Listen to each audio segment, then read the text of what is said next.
Welcome to the Weird Miniatures Iceberg. When I run D&D games, I always get told, you have a lot of weird miniatures. So in this video, I'm going to be talking about some of them, from some of the more interesting ones to some of the most downright bizarre miniatures that I own. This will not be a comprehensive video, this is merely the first in a series.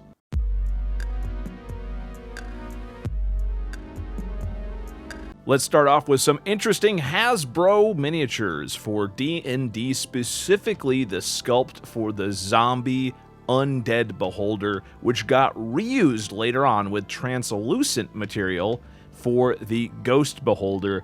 It's such a weird, wonky miniature that I have used it plenty of times, despite this being a somewhat niche miniature. An excellent sculpt with a somewhat pained, almost distorted expression, and really, using the translucent materials makes this into a brand new miniature. Let's get into some WizKids stuff. The Flail Snail has to be one of my favorite wonky and weird new age miniatures from the WizKids line. What a interesting and massive interpretation of the classic monster. There's some iridescent paint on the shell there because the shells are meant to be like almost scintillating colors. But you really do get an organic, dynamic pose on this massive, huge miniature. With these next two miniatures, you can definitely see where WizKids did some of their best work with some of the more creative uses with translucent materials. Really represented the reliquary casket on the left and the alchemical golem on the right. A walking reliquary, like straight up with, and of course, the goofy looking yet incredibly threatening looking alchemical golem.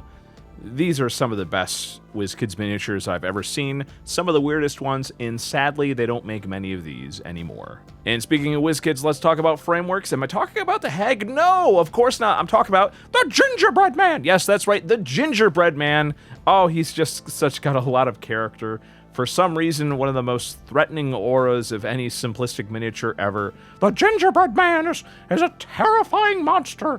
And to get him in physical form is it's an amazing find. I love this guy. The Gingerbread Man.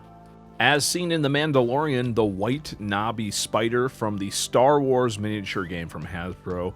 What a weird, disgusting thing. Very useful for a monster. And the flying door, aka the animated door from WizKids. I always thought this was just the dumbest miniature, and I like it so much. Definitely one of my favorites here.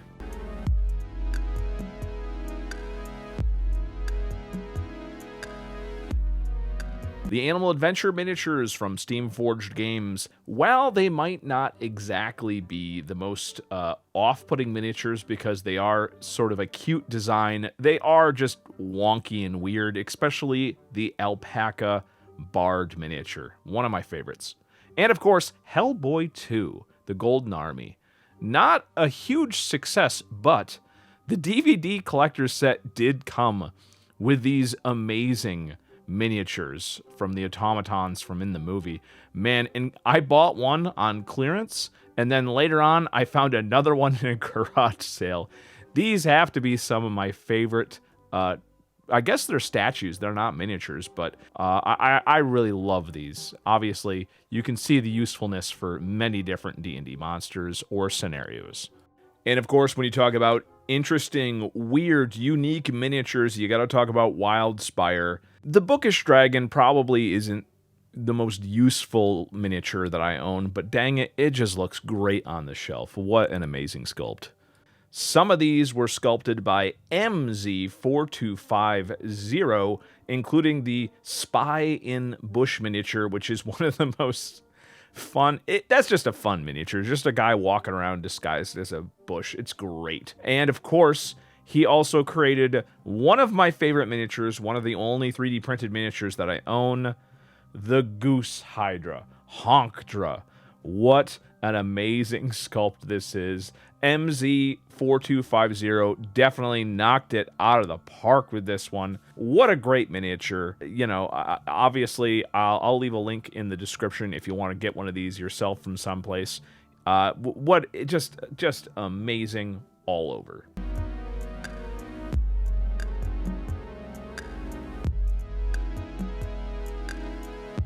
Dreamblade. Dreamblade deserved its own section in this. There are so many bizarre sculpts from this series. Many of these, as you can see, I actually detached them from their original bases and put them on round bases. I did sometimes a lot of touching up with paint and stuff because the original paint jobs weren't good, but the sculpting was amazing. I honestly think that they just said, go crazy with the artists, and then they just tried to figure out as best as possible when translating that art into a 3D sculpture. Especially Christopher Burdett's Gateway to Psychosis. This is a wild design, and yet they pretty much stuck one-to-one. I will link his blogs about the Dreamblade designs below. But yeah, it is just a real shame that the Dreamblade stuff isn't super cheap anymore.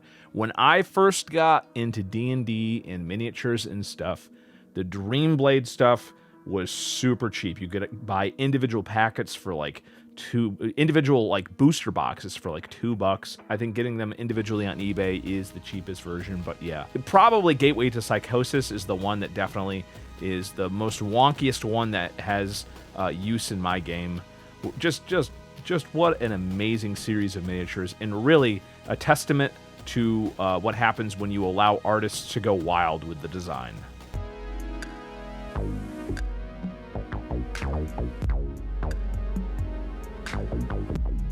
There are so many amazing old school pewter miniatures, including this Ral Partha, things that go bump in the night, bugbears. Yes, that's right, this is the original bugbear design for Dungeons and Dragons. And feast your eyes on this, the Citadel Weird Fantasy Line WF5 Dwarf with the Inferiority Complex. Yes, that's right. And the one from 1987 is actually a slot miniature from Citadel, so you can get several versions of this miniature. Mind-bending. This has to be one of the weirdest ones that I own. This last example is a set of pewter miniatures where they're all doing very rude things. One of them's picking their nose, one of them is picking his armpit, and one of them's mooning you. And another one's just laughing as he's carrying around a dead rat. At one point in time, I think I did do the research and figure out where these came from, but I don't know anymore. I could possibly put some hours in when I have free time and figure it out, but this must have... It's such a weird thing that somebody would put so much work into. Such a weird assortment of miniatures. I don't know if these are for some sort of war game or they are for early like D&D. It's almost like these guys are like meant to be like mocking you, goad you into like fighting something by mooning you.